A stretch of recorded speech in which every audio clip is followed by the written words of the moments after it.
Are you a frustrated beginner guitarist? Here are 10 of the most common mistakes that beginner guitarists make and how to avoid them. Number one, they don't have a well thought out plan. They're just randomly learning stuff on the internet and they never answered, why do I want to play guitar? Now you may think that that question is odd, but let me ask you, when you get in the car, there's a why, isn't there? You know exactly where you're going. And so because of that, you arrive where it is that you want to get to. What a lot of times people do is they play guitar because they want to be cool, or they want girls, or they want blank, whatever it is.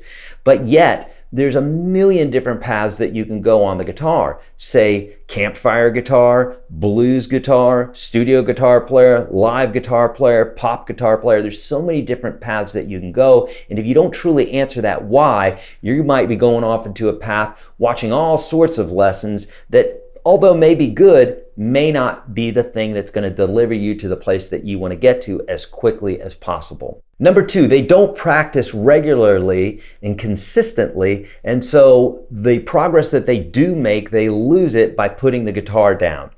Obviously, this is many guitar players because there's a lull sometimes in their desire to play. There should be some sort of everyday practice, even if it's just for 5 or 10 minutes, just to keep the mind and the fingers going. Now, you're going to see your best advances a lot of times when you really deep dive, but some sort of consistent practice every day is truly going to make you a better player and keep things consistent. Number three, not starting with the basics and always wanting to go to more advanced type lessons. Now, this is probably one of the biggest ones that I've seen with students over the last 4 decades that I've taught. I've taught over 10,000 one-on-one lessons, and I always saw, not always with all students, but I saw it many times where students were always trying to get to some other level and skip the basics, when in fact the basics are the things that we're using 100% of the time. Things like basic fretting, basic picking, basic strumming, basic music theory, that sort of thing. They're the stuff that you're going to stack everything else upon. So don't skip those basics. And the advanced stuff that you're going to use very rarely, you'll get to when you earn them. Be disciplined and do those basics, and I promise you it's going to pay off in spades. Number four, not paying attention to proper techniques, such as correct hand and finger technique. Now, this is more for the real baby beginner, but a lot of times people just approach the guitar like they're playing Guitar Pro, maybe only using fingers 1 and 2, not using fingers 3 and 4, playing with the pads of their fingers instead of the fingertips, etc. Doing this, I mean, this is the very foundation of everything, and without that, they're never going to truly be able to play well. So, it's super important. Number five, not learning music theory as it applies to the guitar. Now, a lot of times, even the word music theory brings fear to folks, but if you think about it, it's just the knowledge of music, okay? And in fact, it's so very easy to learn at least the basics of what you need. There's, of course, advanced music theory. Most people aren't going to use that, but the basics of music theory are super important and will really help you get around the guitar and understand what's going on. Number six, not varying their practice and getting stuck in a rut. So a lot of times people will just practice the same exercises or the same song over and over again. Diversity is the spice of life, right? So you must try different things. And when you do this, it pushes you out of your comfort zone, and that's always where the quan is. It's never in the stuff that you already know how to do. Yeah, you'll sharpen your skills some, but it truly has to do with that diversity. So change it up as much as you can. Number seven, not studying or listening to more seasoned guitarists. So remember, there's a lot of folks that have gone before us as guitar players. Why wouldn't we ride their coattails? Why wouldn't we learn from them and all the mistakes that they have learned, right?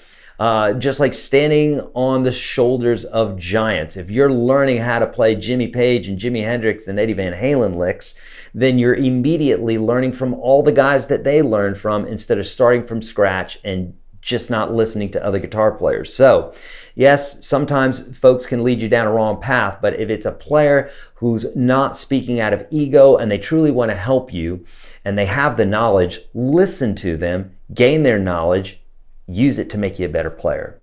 Number eight, not having patience and getting discouraged too easily. Everybody who comes to guitar thinks at some point that they're not cut out for it, or that there's some sort of special case, that their brain doesn't work right, or their fingers don't work right, or they can't play the bar chord, or they can't do this or that or the other thing.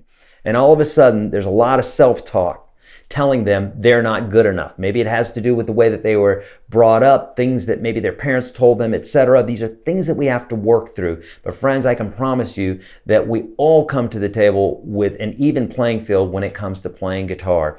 The only thing that's going to make you better and get you from here to there is practice, okay? So try not to let that self-talk sabotage you and get you to think that you don't have the patience or that you don't have what it takes to get great at guitar, because you honestly do, but you got to apply it. Number 9, not seeking out a mentor or an instructor to help you along the way. Early on in my playing, I was teaching myself and I learned a lot of stuff. Of course, in the beginning, there's a ton of great stuff that you can learn. However, I found very quickly when I went to an instructor, I found out there was stuff that I didn't learn and things that I had learned improperly. It's not to say that I couldn't fix those things, and I did fix those things, but while I was learning the wrong stuff, or taking things and learning them, maybe not the wrong stuff, but learning them improperly. So I had to kind of go back and relearn some things. I find this all the time with students, and so seeking out a great instructor, and I say great because there's plenty of instructors that don't know what they're doing or just trying to get money. Make sure you find a great instructor who really cares and really likes to teach. There's plenty of players out there that are teaching just because that's all they can do. There's lots of others who love teaching. I've always loved teaching. So make sure you find someone who really is going to nurture this talent that you have, this desire that you have to be a great player. Super important. Not taking advantage of free tools.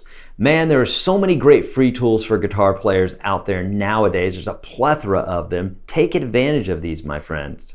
When I was a kid, there was a few tab books out there, but for the most part, it was either an instructor or learn yourself by just slowing the records down and pulling licks off of those records. Nowadays, there's so many great free tools out there. So take advantage of them. Apps, courses, etc., etc.